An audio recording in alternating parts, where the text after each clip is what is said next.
we better fix these loopholes in this project, else we are going down with down slope, and in the next 5 to 10 years maybe Chelsea might become a mid-table club. Yeah, welcome to Vertical Football, and this is the Blue Box. This is a show where we talk all things Chelsea. Yeah, in the last week we have seen it's an opera. We have seen talks here and there about Chelsea Football Club. Given the fact that our result has been terrible, people are starting to come out for the players, people are starting to come out for the coach, people are starting to come out for the management. But in this one, we want to focus our view on the management. Let's look at this project and then let's see what it is. Let's see things that are not going right in this project, and let's see how we can improve it. Yeah, so guys, thank you for always joining us here on Vertical Football. We appreciate you. Without you guys, we are not going to be able to do this. So you are the real MVP. So let's jump right into it and let's talk about this project. And we are going to break down this project into two distinct portions. And the first portion is we are going to look at the recruitment philosophy. And in the second portion, we are going to look at the leadership structure. Yeah. So about this recruitment philosophy, I think that's where the biggest problem is, because that's what people are always talking about. Is this a sustainable model for this club? And the recruitment philosophy is basically go out to look for players who are under the age of 25, and then most especially look for them between 18 and 22, and then you give them a long period of contract, majorly because of amortization, so you don't have to pay so much. When the thing is broken down, you're going to be paying little by little for a period of time, and then you go on to do a longer, when they are jailed, you go on to do a longer period of success. I think some people call it the Vision 2030. But the question now is this a sustainable model for this club? Yeah, my own opinion, I think, to be very honest, I think it is a good model, but it is not a perfect model. Yeah, in the sense that this model, you are looking for a group of some particular player. You are going to identify talent. You are going to look for guys with some particular skill set based on the way we want to play. But or not a but yet. The point is, when you get this group of guys together, you want to use them for an extended period of time, so you can get something like a long-term success over a short-term success. Yeah, and now to get the point of what we are doing, we need to contrast this thing with what Chelsea used to be like, because looking at it from the board's perspective, I don't think they see a problem with this project. Yeah, I think they are in a point where, because their mindset is this is a long-term project, all of this noise that is going on at this point in time, we are not going to be carried away, because we are looking at the future and we are looking at the possibility. But with the fans are used to, you need to bring in silverware into this club per season. Even in the terrible days, Chelsea is still winning stuffs. Yeah, so that's the mindset of the fans. But now let's go back to where we are coming from, and then we'll look at it, then we'll compare it to where we are now. So if you go as far back as the Roman Abramovich era, the basic idea in those periods is to get ready-made players. And ready-made players is telling you people who are entering into their peak period from 25 to 28. That's the age range, average age rather. So we are getting these guys in their peak period, and then we are assembling a team who is ready to go and win something. That is the mindset, that is the philosophy, that is the ideology of the Roman Abramovich era. And you saw it, how we went on to get people like Carvalho, we got Anelka, got DJ Drogba, went on to get people like a whole lot of players, to mention a few, a whole lot of players who came into the club, and there's instant impacts, Ivanovic, and we are getting things done.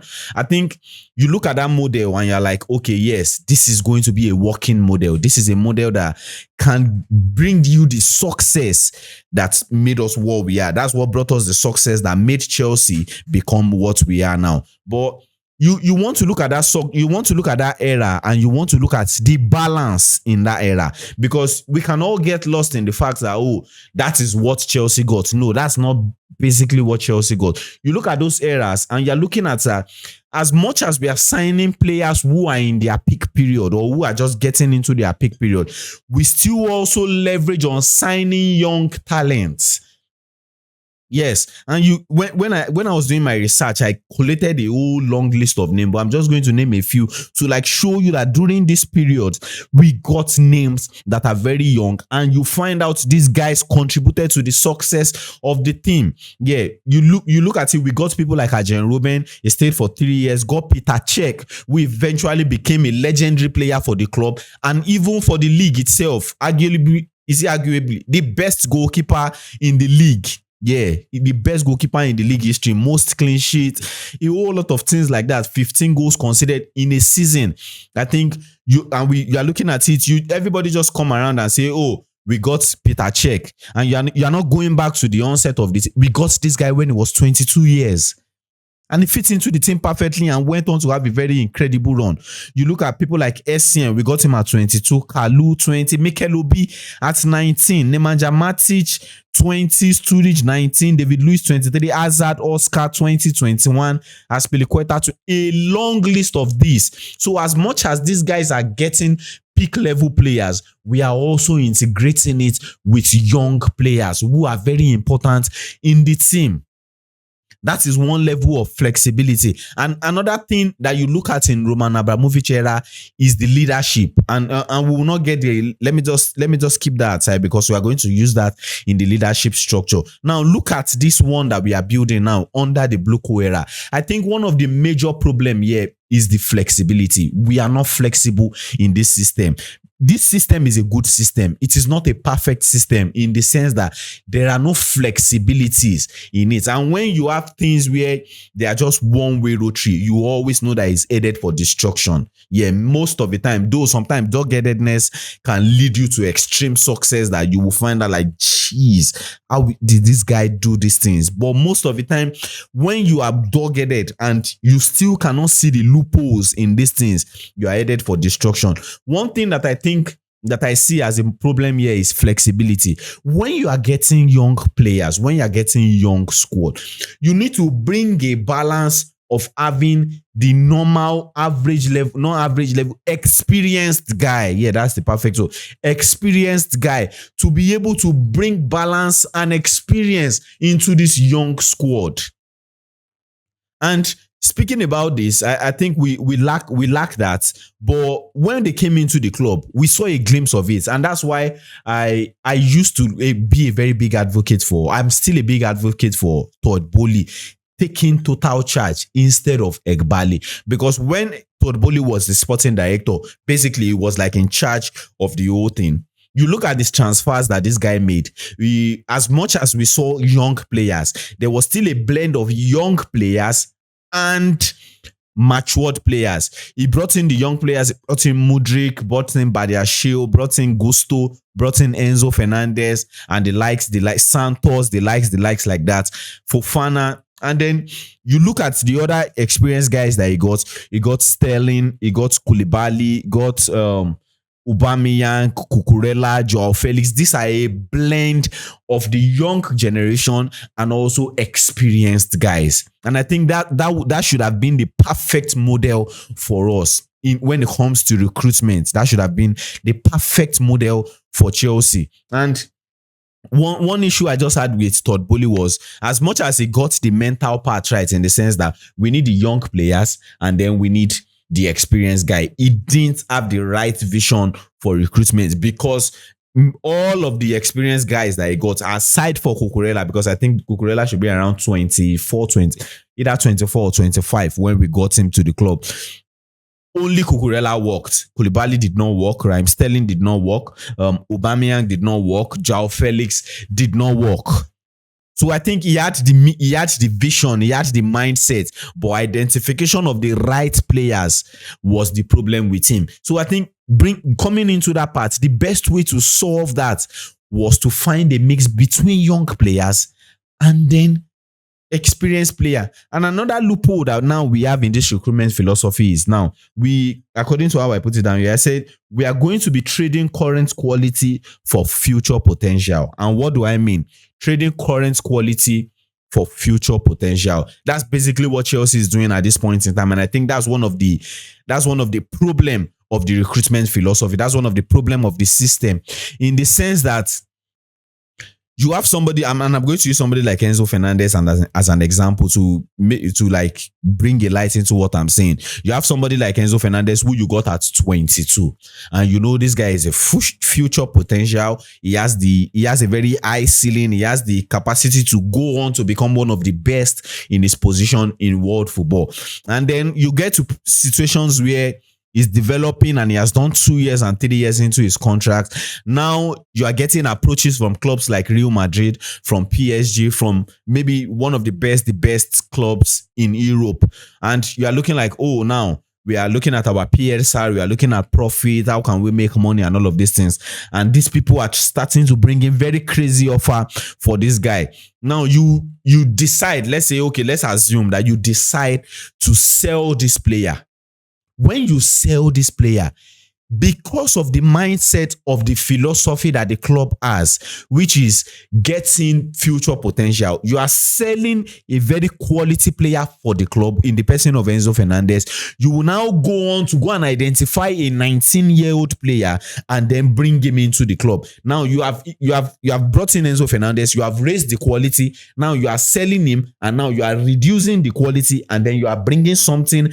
Let's say Enzo Fernandez is 90 now, you brought him at 60 and you have raised him to 90. When you sell that 90, because of the recruitment philosophy that you have, you are not basically going to go back to the market and get a 90 anymore. Let's say you go back and go and get somebody like Rice, or go back and go and get somebody maybe in the level of like Joao Neves, or go and get one of the best central midfielders in the world. You are not going to do that because of your philosophy. Your philosophy is pushing you to go and get young talents. So you will go and look for a 19-year-old who is going to go and become another future quality, and then you reduce the level of what you have. Imagine now that you do that to like 4 players in the team. What's like going to be the reality of the squad? All of a sudden in this year, you are 90 or you are 60. In the next 2 years, you move to 90 in quality. And then when you sell 2 or 3 out of these players, then you use 60 to replace. And then you are dragging back to 90. So you are going to be selling current quality for future potential. And we did the same thing. You look at somebody in the likes of, what's it called? Nicholas Jackson, Noni Madueke. Those are the 2 guys that we have. We bought them very young. We saw like, okay, these are future potentials. They played 1 year for the club. They got some good levels of quality. They increased in their own potential. And then boom, in the next year, maybe they have shifted from 50 to 75 or 80. And then all of a sudden, you sold them. And who do you went on to get? You went on to get Estevao, who is a potential. And then you went on to get Liam Delap, who is also a potential. Now, you reduce the quality from what you have built it to become into now a future potential. Now, from your 75, 80, you are reducing it back to 50. What does that do? You are going to always be starting the project again every season. So that's my own problem now with the recruitment philosophy. We need to find a balance in these things. As much as you are getting these young players, you need to be able to get experienced players also. You need to find a balance into it. Now, if you have young player in Enzo Fernandez or Kopama, and somebody approaches you with an offer that you cannot reject, or the players are beginning to get enticed by those kind of offers, now you are willing to sell. You have to know that you have raised this guy's quality to something like 80. You have to be finding, because of the flexibility of looking for young players and also experience, you have to be finding somebody who is going to fit in this box and not reduce the quality.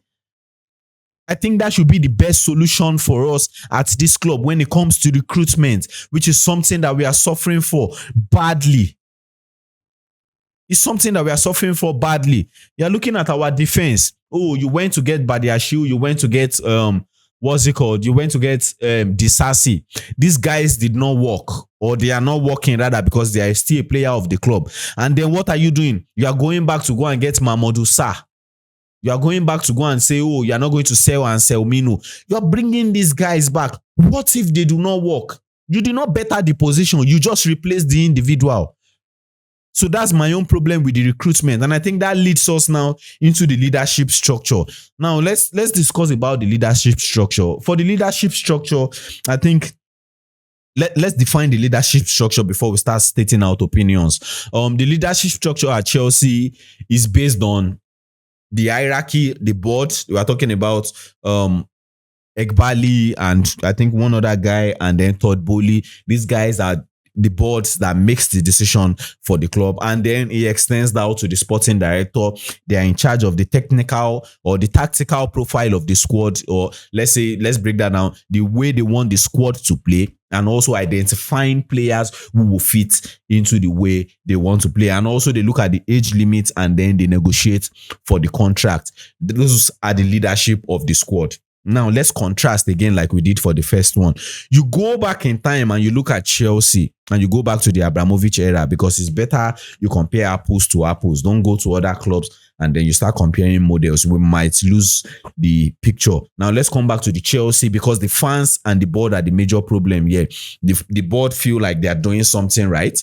The fans feel like, no, this is not our club. This is not the way we are being brought up. How can you be treating us this way? You are the bad guys.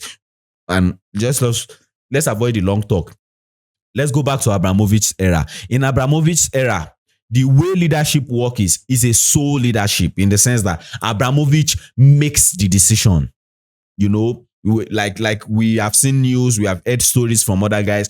He does not show up often. He deals more in an anonymous way. He does not show up too much. Once he shows up, decision is being made and the decision is being carried out. So he goes, when it comes into the team, you're not doing fine, takes you out, boom. Leadership, sole leadership. There is no, somebody's going to sit down in the round table and let's not take this guy out. No, this guy comes in, takes his decision, moves on to the next man, supports them, and then we'll move on for another 2 years of success or whatever it may be. And also, as a Chelsea fan who has been following this club for maybe, I think me now, over 20 years or 20 years to be precise now, is the players. We have something that we call core players.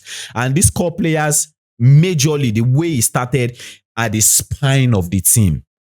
So every other thing might be changing, but you see this spine of the team, which are the core players, they don't change. They make the rules when it comes to the dressing room. The coach is also a part of that, but these guys is what the club they revolve around. So we have the person of Peter Cech, we have John Terry, we have Frank Lampard, and we have Didier Drogba. These are the core leadership when it comes to the decision in the dressing room and on the pitch. Yeah. Now, contrast to what we have now is there is no player power in the club. And one thing about player, because when we use the word player power, sometimes people see it from different, you want player power, you don't know what you're asking for. I think the delicate part of player power is when it is given to the wrong people. And also when it is given to younger generation who might get power driven or power intoxicated, like the power intoxicate. So because they are young, they might not be able to handle it and they just keep misbehaving and scattering the whole thing. You can use Manchester United as an example. When you talk about player power in Manchester United, they tell you they don't want because they have a bad experience of it. But when you come to Chelsea, we have seen player powers and we saw what it did for us. Player power in the Chelsea's blueprints in our example is good. I think giving power to players who are experienced, who are matured, who have something that they are fighting for in their own personal life, you will enjoy it. But I think when we are now coming into this system, I think it is a part of their initial discussion when they bought this club that they don't want it. And why do I come up with this conclusion? In the sense that when they came into this club, we still had people like Aspilicueta. Yeah, we still had people like Marcos Alonso. We still had Kovacic. We still had N'Golo Kante. We still had Jorginho. We had Thiago Silva. These are experienced guys. Though they are not going to be playing week in, week out, but their presence in the club is an anchor for the team. You go back to the Drogba days. You go back to the John Terry, Frank Lampard, Peter Cech days. Some things that you can understand is, as even if when everything is going bad, there are some level that Chelsea will never touch. The worst level that we got in the eras of this guy was 2012, and I will explain. 2012 was one of the most terrible seasons that Chelsea had, in the sense that And I want to show you how terrible this thing, and you will judge to tell me if it's that terrible. Because in 2012, we signed Andres Villas-Boas and then we made him our head coach. He succeeded Ancelotti. We just took out Ancelotti from the club, and we finished that season at 6th position. 6th position is a very terrible season for Chelsea in that era. Why? Because if you look at history or look at record for Chelsea, from 2001 till that moment, we never finished anything around 6. The worst will be from number 1 to 5th. We didn't finish anything in 6th. So 6th was a terrible season for Chelsea. But now look at it from another angle. You look at that season tactically. We were terrible. We were not playing fine. We were not playing in the best way. We were not playing like Chelsea. But we won the Champions League. But we won the FA Cup. Now judge for yourself. Is that a terrible season? And why do you think that happened? I think that happened because we had player powers. We had experienced guys. We had the core of the team sitting down together, making decisions that, no, we understand that we are terrible now. We understand that things are not going right, but there are things to fight for. The level and the standard cannot go below this. So even if we are terrible in the league, these guys still hold on to the Champions League. This is something we can fight for. These guys were still in the FA Cup. This is something we can fight for. We played in the semi-final in that year for the Carabao Cup. Or if it was the Carling Cup at that point in time, the League Cup, yes, we were in the semi-final. But that year was a very terrible season for Chelsea. But look at the standard. The standard still remained. Why? Because it was not just a bunch of young boys playing and try to like get something and do something. You look at those moments when things were going wrong in the club. Look at the first leg against Napoli. These guys were looking at themselves to call what the standard is. To look at themselves to look at, okay, is this guy still standing? Definitely I am standing. In the second leg against Napoli in that 2010, John Terry was scoring. Ivanovic was scoring. Frank Lampard was scoring. DJ Drogba was scoring. These are the cores in the team. But you come into Chelsea in this period, when we are losing 1-0, when we are losing 2-0, you look at who these guys are looking at. They are never looking at themselves because nobody's head is high. They don't understand what the standard is. Their heads are always down. And the most they will do, or the highest they can do, is to look at the bench, because that is where the power is. The power and the leadership is not in the group because they have taken it away. The people who bought this club don't want the power to be with the players. So majority of the time, because the power is with the sporting director and the board, what you will get most of the time is decisions from data. But you go into this period, the decision is heartfelt. Because it is heartfelt, the fans can resonate with it. We know what they are feeling. These guys have something they're fighting for. They don't want to lose. I know these guys too don't want to lose, but there are no power with them.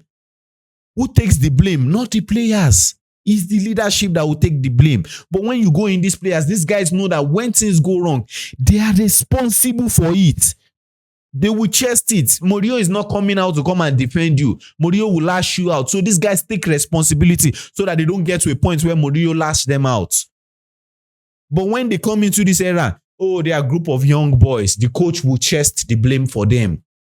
Put leadership into their neck. But it's just a question of, can you put leadership into a neck of a 20-year-old boy? Can you do that? Is it not going to be too overwhelming for him? Is it not going to wear out? So I think one of the things with this leadership issue is we need to bring leaders into the club, and we also need to delegate responsibility to these guys so that they know where they stand, so that they know the standard that you can never get below. I was watching John Terry reviewing the match, and he was saying it. I understand what is going on in the club. Paraphrasing what he said, I understand what is going on in the club.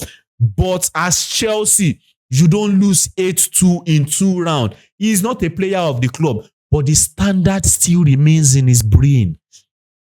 He's still there. He's still living in his skull.